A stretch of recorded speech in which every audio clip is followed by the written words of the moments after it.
嗨，大家好，欢迎来到台北单车购的 Podcast。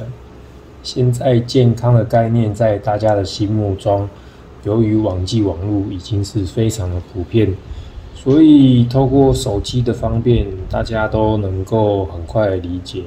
健康这个，特别是工作上特别忙碌的朋友健康这个不会从天上掉下来。是必须要花费一些时间来维持的。但是在大家现在都这么忙碌的情况下，每个礼拜能挪出来的运动时间是真的比较有限一点。一般的朋友可以安排出一个礼拜运动几个小时呢？如果您选择的运动是骑自行车，那也许一个礼拜8小时吗？有这么多吗？还是6个小时，甚至可能只有4个小时？在这样有限的时间之内，怎么样才能让运动效果最有效呢？毕竟时间花了下去，就是希望能对健康有帮助嘛。不要花了时间运动，那对健康又没有什么改善，这样子就可能就目前的情况比较划不来。所以我们这一集要讲的主题就是说，如果每个礼拜的运动时间只有4个小时的话，要怎么样来运用，在运动上会比较有效果呢？这一集的精华内容也是来自这个 CTS 专业教练团队的 Podcast 的分享，主持人 Adam Poffer 更是超过10年以上的专业自行车教练。那么小弟就在这边将会将这些资讯的精华浓缩之后，在这集里面跟大家分享。那我们就开始吧。好，首先就是呢，不论朋友们你们的空闲时间是每次只有45分钟、30分钟或1小时，这个总之呢，1周可用的运动时间如果只有4个小时的情况下，第一步当然就是尽可能的在这些零碎的时间上，不管怎样，先踩上你的脚踏车，然后进行基础耐力的练习。所谓基础耐力的练习，就是说，您骑上了脚踏车，然后维持这个强度维持在勉强可以聊天的程度，这样子就没错了。如果说是用功率计来衡量强度的话，就是这个55%到75%的 FTP。好，尽管呢练基础耐力的时间可能比较零碎一点，但是大家要相信自己，有花时间就是会有改善，一分努力一分收获的。好。不过，在持续一段时间的基础耐力练习之后，因为人的身体会有不断的适应性，所以经过一段的时间之后，可能运动的朋友第一个感觉就是，好像习惯了耶。每个礼拜这样4个小时这样骑基础耐力的课程，习惯了。那习惯了之后，这时候再继续这样进行的这个基础耐力的练习，可能在增进健康的效果可能就没那么明显，可能体重不再下降啊，那或者是你在骑行的时候的速度没有能够再变得更快之类的，都不能再提升。所以最好这个时候我们要给身体一些不一样的刺激。什么叫做不一样的刺激呢？好，让我们继续向下面说。首先，这个基础耐力的练习对身体的刺激就是它比较温和一点。如果是稍微进阶一点的话，就是叫做节奏骑。那常常练车的朋友可能比较不会用这个方式来说，可能你比较会常听到的名字叫做 tempo。 在这个节奏骑的强度底下它比起基础耐力练习要更加的卖力一点点，所以运动员的聊天开始会有点断断续续，也许还能够讲话，但是仅限于讲个2、3句话之后，你就会有点喘不过来。这个理解就是说，当然你运动越卖力，当然讲话越困难嘛，其实就是这样子，这个意思而已。那越运动越轻松，当然你就可以噼里啪啦一直讲话，其实就是这个意思而已。所以目前这个节奏期的强度就是仅限于讲个2、3句话之后，就会开始讲不下去，会有点喘不过来。然后如果用功率计来测量这个强度的话，大概是落在76%到90%的 FTP 然后这个就是不一样的，跟基础耐力不同层次的刺激，对身体的刺激。其实身体对于不同的刺激来讲，节奏期是第一种有很多种，不过让我们一个一个来跟你分享。好，那我们把节奏期的部分讲完。那举例来说，今天就拿节奏期举一个实际的例子。假设您今天仅有的运动时间是45分钟，好，那你可以考虑前面的半小时进行基础耐力的练习，然后剩下的10分钟、15分钟可以用来进行节奏期。好，那假设我们就是抓最后的15分钟，我们把它切割成6分钟、6分钟的节奏期好了，然后中间的休息时间1分半，也就是实际上的情况就会变成说，6分钟的节奏期，然后休息1分半，然后再进行6分钟的节奏期，然后再休息1分半。那刚刚这些加起来差不多就是15分钟这个简单举个例子跟大家分享一下。那刚刚这一点有小 paper 补充一下，节奏期6分钟，那为什么要休息1分半呢？就是它休息的时间大概就是你骑行时间的大概1/4。那假设今天你自己改成4分钟的节奏期好了，那你休息要多久？那就是1分钟嘛。好，这样子的计算方式，希望可以让朋友们比较理解。然后节奏期这个逐渐的增加自己不同刺激的方式，就是刚刚我们举的例子是6分钟的节奏期嘛。那我们节奏期的终极目标就是渐渐的把这些6分钟合并在一起。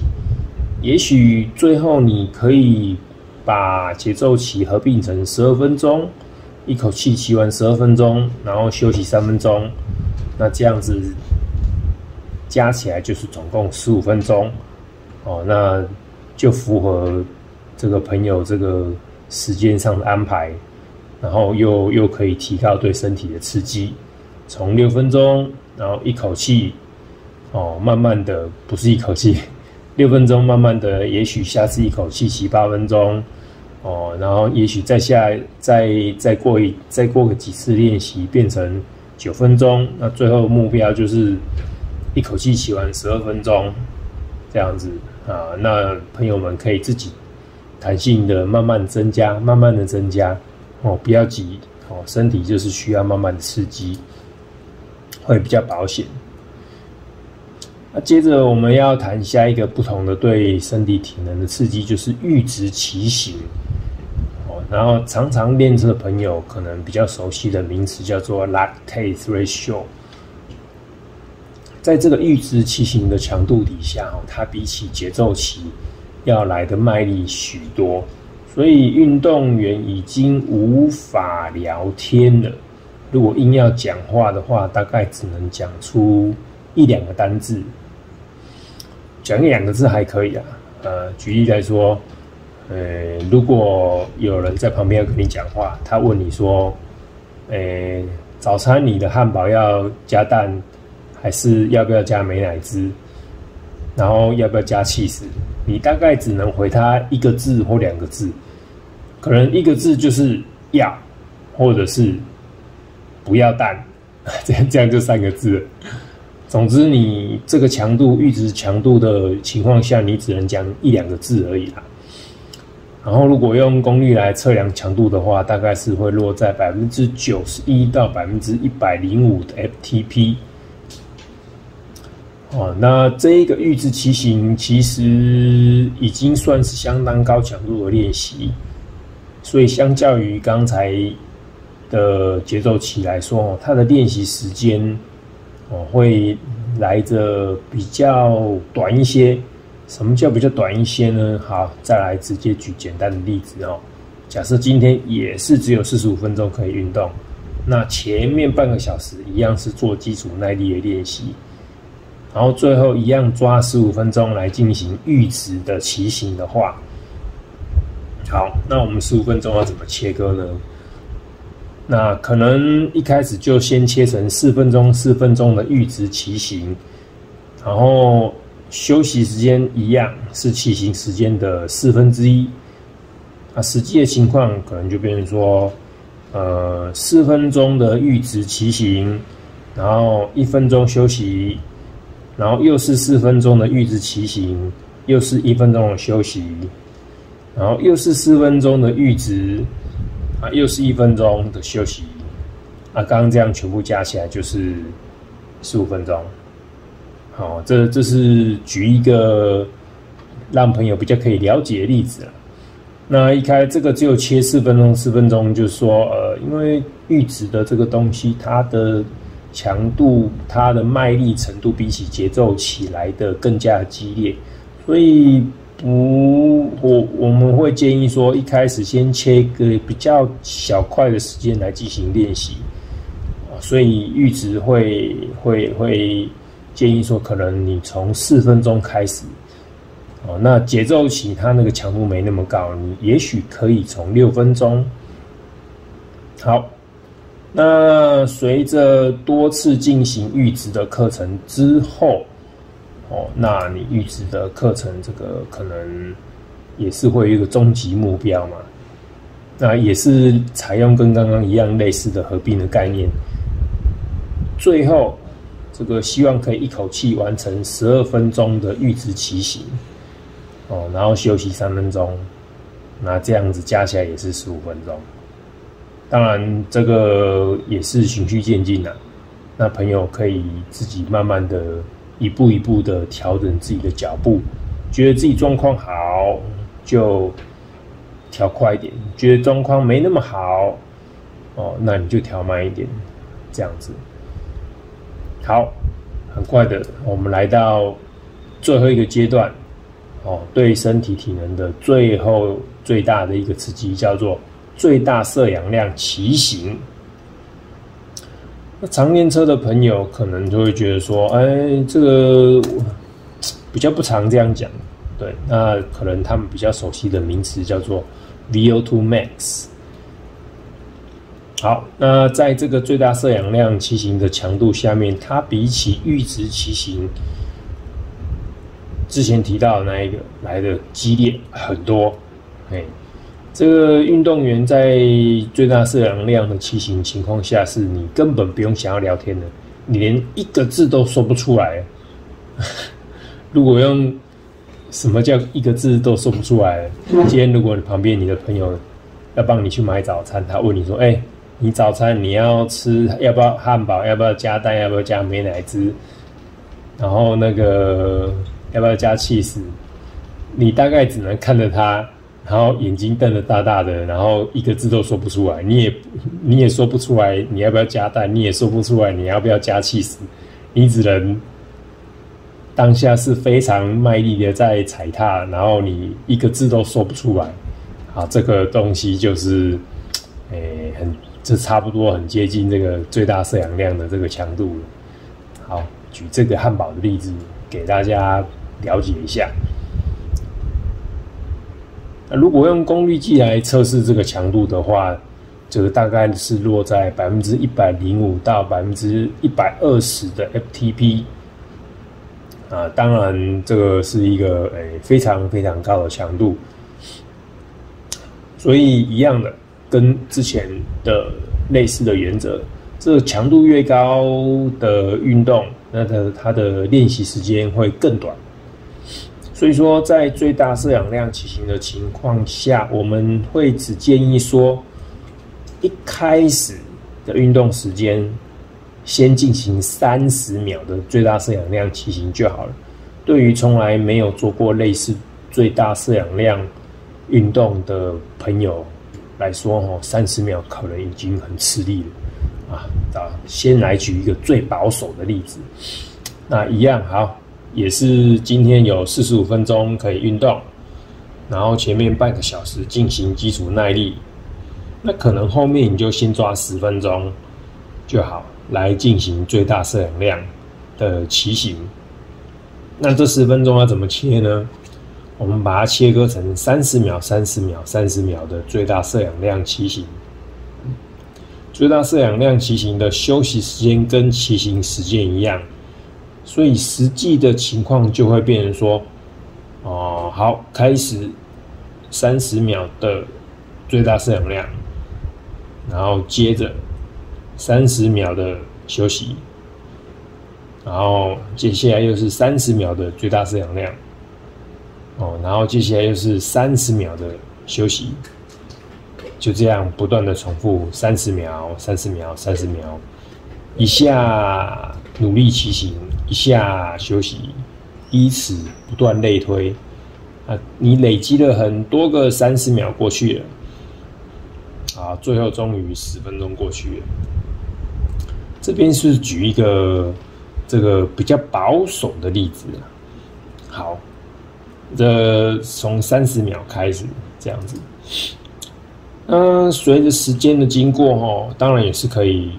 慢慢的像之前提到的概念一样合并。合并为怎么样呢？你可能可以变成每次1分钟啦，1分钟的最大摄氧量，然后1分钟的休息，然后又是1分钟的最大摄氧量，然后又是1分钟的休息，然后最终的目标也许可以，目标是3分钟的练习区块。不好意思，小弟又开始要碎念了，所以3分钟的练习区块，你可能就会变成3分钟的最大摄氧量，然后接着3分钟的休息，然后3分钟的最大摄氧量，然后3分钟的休息，以此类推，然后最后你可能逐渐累积时间，总共变18分钟，那这样子的刺激对于时间非常有限的运动员来说，这个已经是非常非常大的最大摄氧量的刺激了，绝对是绰绰有余的刺激，过程中绝对是喘气到不行。好，当然听起来好像这个越激烈，这个最大摄氧量骑行越激烈，听起来好像越有效。不过其实这个是要非常谨慎使用的这种一个运动方式。它最大摄氧量相较于我们刚刚之前提到的阈值啦，或者是节奏期啦，它这个对于身体的刺激，还有对于身体的负担来讲，大上非常的多，所以它进展的方式，请务必更加的缓慢。你一开始从30秒的运动时间开始，那下一个目标可能变1分钟，这个你可能30秒多的方式，最大摄氧量30秒，你这个可能这样子的练习多做个几次，真的觉得习惯了，好，那再来自己把它调成1分钟，然后调成1分钟之后，真的多进行个几次，比较习惯了，然后你再来考虑调整，要不要改成1分半钟。总之就是调整的慢一点。可能你之前阈值骑行啦，或是之前的节奏骑行，觉得我状况好好，我调整快一点，这样可以一口气把自己超到爆，一口气进步。但是如果你今天到最大摄氧量骑行这个部分，请你以更慢的步调来调整你的课程，这样是最保险的。它的效果很大，但是它的反作用力也很大，所以请非常非常谨慎的、非常缓慢的来调整。好，所以做这个课程，你可以感到是吃力，但是不要觉得痛苦，不要做到要使劲吃奶的力气，不要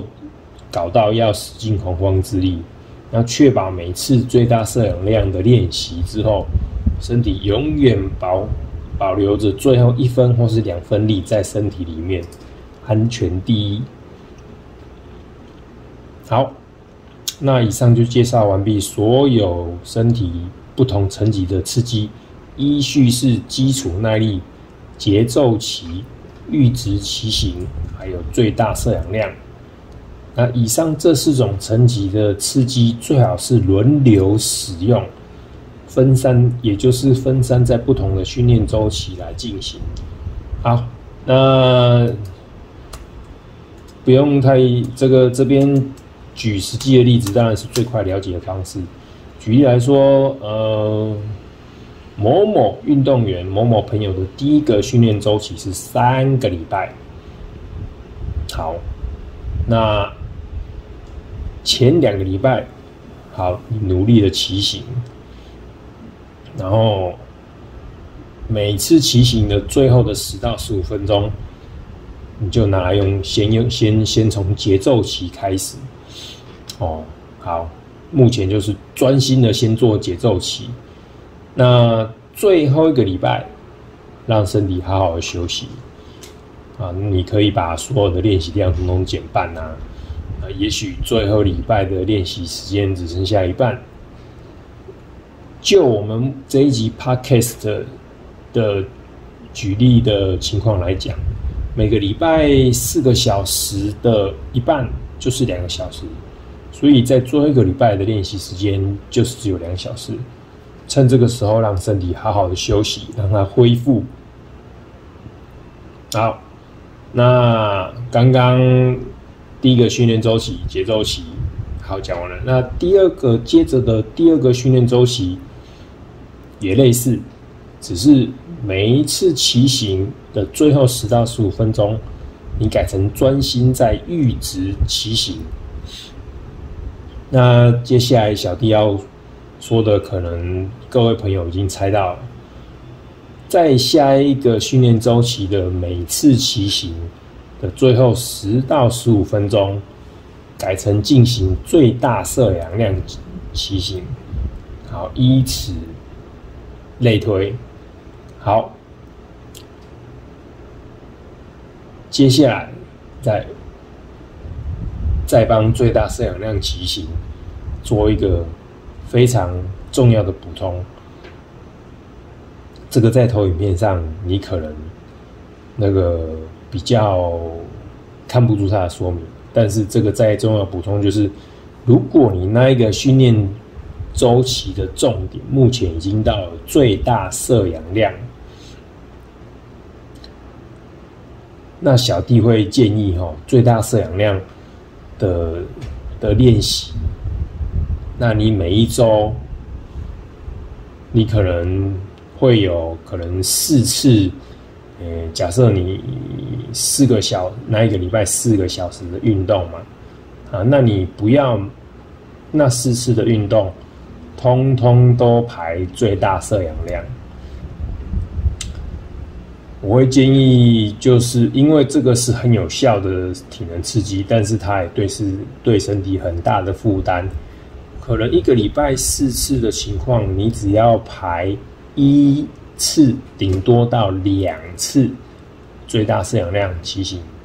这样就好。这样，那剩下的2次要排什么？你也许可以排阈值骑行啊，或是排节奏期啦。好，就是不要说那个训练周期，就是1个礼拜的每一次运动，然后你就全部都排最大摄氧量，千万不要这样，这样子对身体太刺激了，负担太大了。好，这个最大摄氧量骑行的这个部分哦，真的跟大家讲，这个谨慎使用，请1个礼拜最多2次，那1次到2次这样子就好了。好，这一集跟朋友们的分享大概就是这样。以上的内容都会做精简的摘要，都会放在我们台北单车购的官网，方便听众们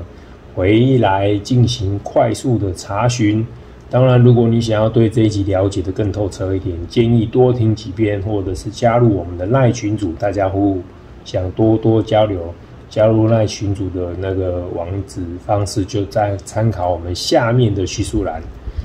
好，多交流就能够更加的了解。因为经过讨论的知识能够更深刻的记忆在脑袋里面。最后还请让小弟快速工商一下，台北单车购的自行车教练服务已经正式上线。如果您对于自行车训练圣经的训练方式有兴趣，希望自己训练更上一层楼，或者是您练功练 FTP 有卡关的情况，好，这个 FTP 卡关的情况的朋友可能还不少，所以特别提一下，有需要的朋友，想要突破卡关 FTP 的朋友，请欢迎来官网看看，参考我们下方的叙述栏就有我们的教练服务。这一集 Podcast 内容介绍大概就是这样，希望对大家有帮助。上面的参考资讯都来自于网络或是相关专家的书籍。